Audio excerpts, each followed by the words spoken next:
원자력 기초 이론을 공부하기 위해서는 먼저 물리학에 대해서 전반적으로 여러분이 이해하고 있으면 쉽게 공부할 수 있을 것 같습니다. 그래서 물리학에 대해서 간단하게 먼저 여러분에게 소개하겠습니다. 이 물리학이라는 것은 우주의 기본 원리를 연구하는 가장 기초적인 물리과학입니다. 피지컬 사이언스입니다. 다른 물리과학인 천문학이나 화학, 지리학의 기초가 되는 학문이 되겠습니다. 사실 이 물리학의 아름다움은 아주 이 기본적인 물리 이론들이 아주 간단한 아주 그 단순함에 있습니다. 그래서 여러분이 몇 개의 기본적인 개념이나 방정식, 가정, 어썸션으로부터 우리 주변에서 발생하여 진행되고 있는 세계에 대한 안목을 바꾸고 확장하는 데 이 물리학이 상당히 중요합니다. 물리학의 분류는 먼저 이 고전역학입니다. 클래시컬 미케닉스, 물질의 운동을 취급하게 되겠습니다. 두 번째는 열역학입니다. 서모다이나믹스, 열, 입자, 온도의 행동을 이와 같이 취급하는 학문이 되겠습니다. 세 번째는 전자기학, 일렉트로마그네티즘, 전기와 자기학이죠. 전기의 가장 기본이 되는 전하, 전류, 전기와 자기를 이와 같이 취급하게 되겠습니다. 네 번째는 이 상대성 이론입니다. 레러티비티, 강속 보다 약간 작은 속도로 움직이는 입자의 운동을 취급하는 게 상대성 이론입니다. 상대적인 관점에서 이와 같이 취급을 하게 되겠습니다. 마지막 다섯 번째는 양자역학입니다. 퀀텀 미케닉스, 전자와 같이 아주 작은 미시적인 세계에서 입자의 운동을 취급하고 있습니다. 통상적으로 이와 같이 물리학을 5개로 분류하는데 위에 있는 3개, 고전역학, 열역학, 전자기학은 고전 물리학이라 이야기를 하고, 그 다음에 네 번째와 다섯 번째, 상대성 이론과 양자역학은 현대 물리학이라고 이야기를 합니다. 역학과 이 전기자기학은 우리가 인간 사회의 복잡성으로 설명하면 쉽게 여러분이 이해할 수 있게 되겠습니다. 역학과 이 전기자기학, 이 역학은 아이작 뉴턴이죠. 뉴턴이 만든 이와 같은 역학의 법칙이 있습니다. 그 다음에 이 역학에서 주연 배우의 역할을 하는 것은 매스, 질량이 되겠습니다. 거기에 반해서 이 전기자기학을 집대성한 사람은 제임스 클락 맥스웰 커피죠. 이와 같이 기억하면 되겠습니다. 제임스 클락 맥스웰이 집대성을 했으며 여기서 가장 중요한 역할을 하는 것은 전하, 전기의 가장 기본적인 일렉트릭 차지가 되겠습니다. 모든 물체는 질량을 가지고 있습니다. 질량을 갖고 있다는 것은 역학의 대상이 되겠습니다. 원자핵 물리학에서 중성미자가 있습니다. 뉴트리노. 이 중성미자는 우주를 구성하는 가장 기본적인 입자이면서 전하를 가지고 있지 않습니다.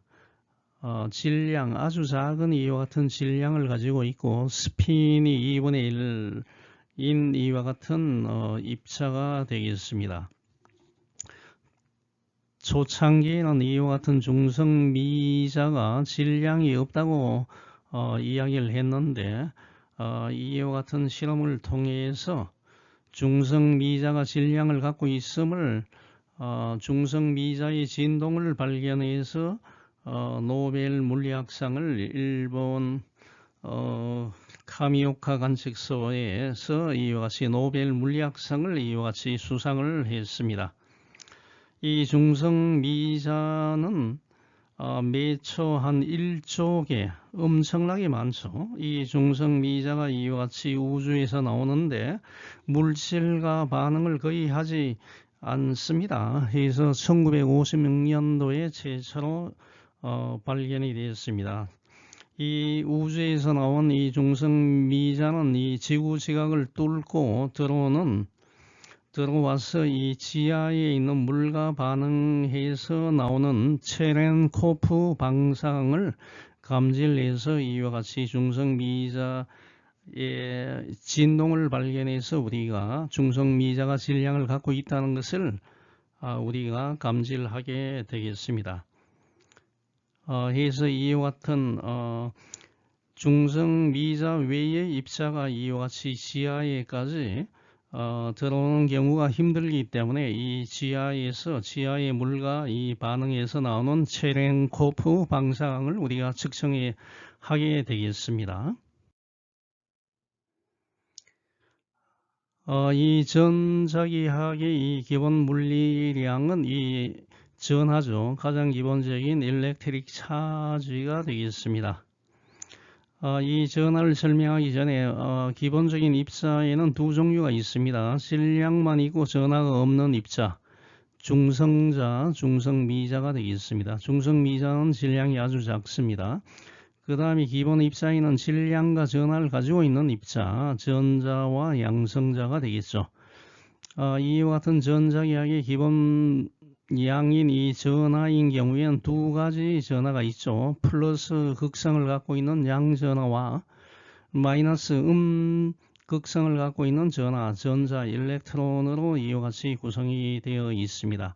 또 기본 이 전하의 크기는 중요합니다. 1.6 곱하기 10의 마이너스 19승 쿨롱이 되겠습니다. 질량과 그럼 전하의 차이는 무엇이냐? 물체의 질량은 모두 플러스입니다. 양의 값인데 전하는 플러스와 마이너스의 값이 이와 같이 함께 존재하기 때문에 통상적으로 이와 같이 전하가 주인공 역할을 하는 전자기학이 이 질량이 주인공 역할을 하는 역학에 비해서는 2배 이상 복잡하다. 이와 같이 좀 생각하면 되겠습니다. 질량에는 기본적인 질량이 없습니다만 전하는 기본 전하가 존재합니다. 1.6 곱하기 10의 마이너스 19승 쿨롱 해서 이 전하는 양자화되어 있다고 합니다. 기본적인 전하에서 이와 같이 정수배로 이와 같이 띄엄띄엄하게 이와 같이 존재한다 하는 걸 우리가 양자화되어 있다, 칸타이즈드 되어 있다고 이야기를 합니다. 우리가 인간 사회는 이 두 개의 성으로 구성이 되어 있죠. 남성과 이 여성으로 구성이 되어 있기 때문에 사실 인간 사회는 상당히 복잡하죠. 물체는 이와 같이 형성하는 가장 기본적인 입자를 우리가 원자라고 일단 이야기를 합니다. 최근에는 이 원자를 구성하는 쿼크가 있다고 하는데 이 원자는 이와 같이 질량과 전하를 띤 기본 입자로 이와 같이 구성을 하고 있습니다. 자, 그러면 이 인간의 이 생명 현상을 물리학이나 화학이나 생명과학으로 이와 같이 완전하게 설명할 수 있겠습니까? 이거는 불가능합니다. 왜냐하면 인간은 이와 같은 물리적인 것 외에도 이와 같이 감성이나 영혼, 육체와 영혼이 같이 공존하고 있기 때문에 과학으로 물리학, 생명과학 이와 같이 설명하는 것은 사실 불가능합니다. 여러분이 이 고전 물리학은 3,4전법으로 구성이 되어 있다고 여러분이 생각하면 잘 기억하기 쉬울 것 같습니다.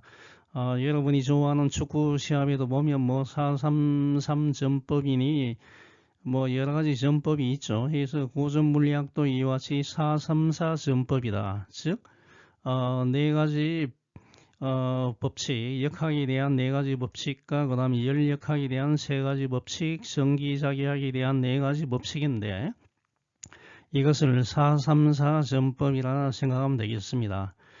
일반적으로 우리가 고전 물리학이라고 하면 고전은 클래시컬이죠. 시기적으로 세상에 알려진 지가 오래되었지만은 그 생명력이 계속해서 오랫동안 유지되는 것을 우리가 클래시컬하다, 고전이라 이야기를 하죠. 이 고전 물리학과 이 현대 물리학, 양자 물리학과 이 상대성 이론, 현대 물리학을 구분하는 연도가 1900년이 되겠습니다. 막스 플랑크에 의해서 해서 이 현대 물리학이 탄생한 지도 이제 한 100년 한 120년 정도 된 것 같네요. 이와 같이 우리가 분류를 하고 있습니다. 이와 같이 축구 시합 하듯이 여러분이 고전 물리학은 수비수 4명, 4, 그 다음에 중간 포지션 3명, 그 다음에 공격진의 4명이다. 434 전법으로 되어 있다. 이와 같이 생각하면 쉽겠습니다. 자, 그러면 이 고전 물리학 434 전법을 좀 더 자세히 한번 살펴보겠습니다. 먼저 아이작 뉴턴이 만든 역학입니다. 4가지 법칙이죠. 운동에 관한 법칙이 3가지, 만유인력의 법칙 1가지죠. 자, 운동 법칙은 이와 같이 간성의 법칙. 정지해 있는 물체는 외부에서 힘을 가하지 않으면 계속 정지하고 운동하는 물체는 역시 외부에서 힘을 가하지 않으면 계속 운동한다는 간성의 법칙.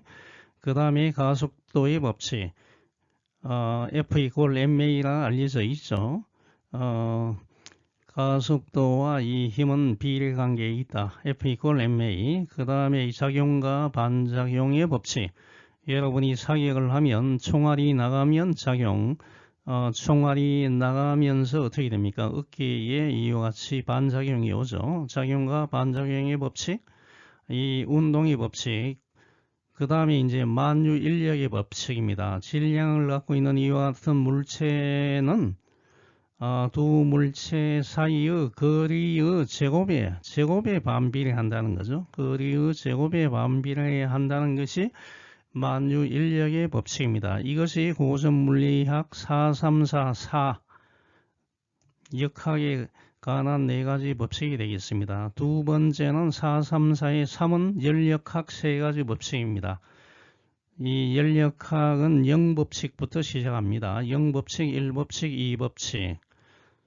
본래는 이 제1법칙을 먼저 발견을 했다가 또 보니까 이 제1법칙보다 더 기본적인 법칙이 있다 해서 0법칙이라고 하죠. 0법칙은 뭐냐면 열적인 평행에 의해서 이 온도를 정의를 하죠. 만일 어떤 물체 A와 B가 열적인 평행 상태에 있고 그 다음에 B와 C가 열적인 평행 상태에 있으면 A와 C도 열적인 평행 상태에 있다 해서 이 온도에 대한 것을 규정을 하는 법칙이 제0법칙입니다. 가장 기본적인 법칙입니다. 그 다음에 열역학 제1법칙은 열 에너지 보존 법칙입니다. 모든 열을 우리가 1로 바꿀 수는 없다는 거죠.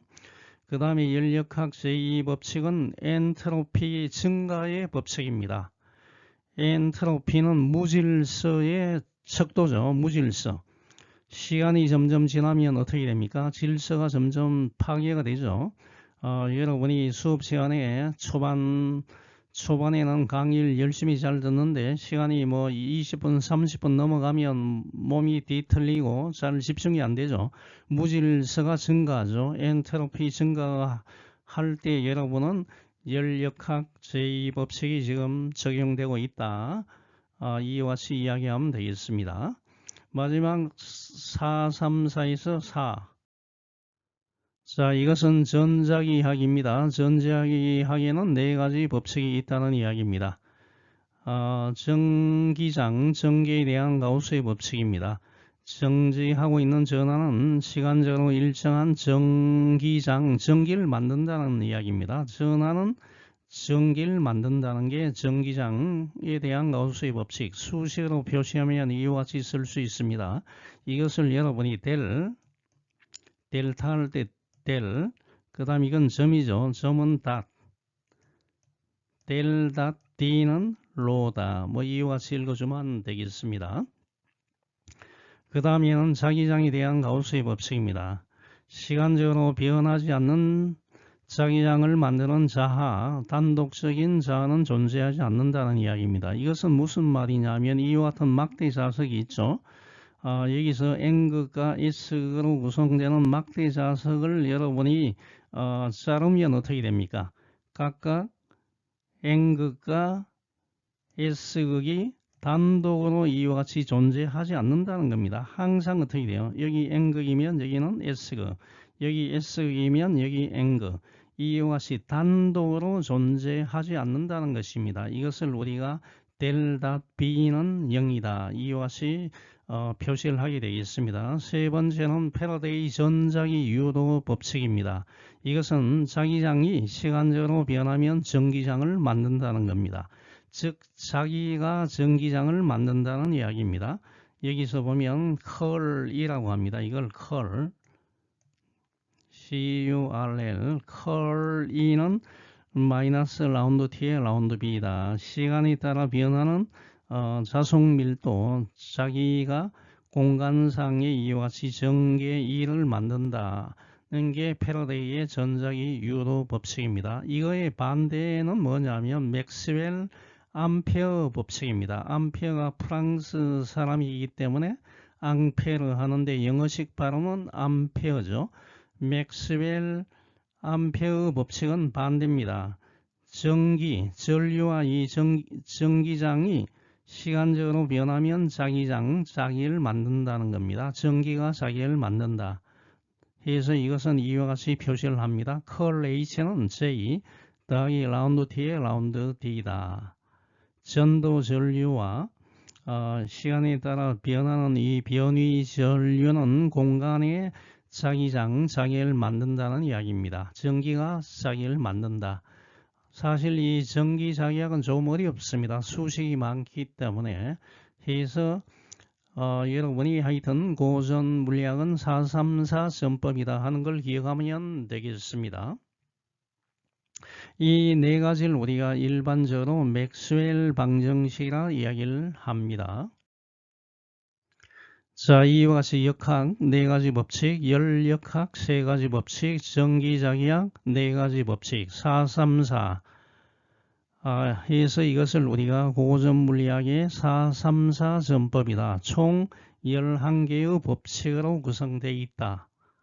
라고 이야기를 하면 됩니다. 그래서 물리학의 구조는 이와 같이 11개면 알면 되겠습니다. 그래서 매우 간단합니다. 간단하다는 건 뭐죠? 물리학은 너무 쉽다는 이야기입니다. 그래서 여러분이 너무 이 물리학 끄면 힘들다 이와 같이 생각하지 말고 쉽다 이와 같이 생각하면 되겠습니다. 자, 오늘은 여기서 마치겠습니다.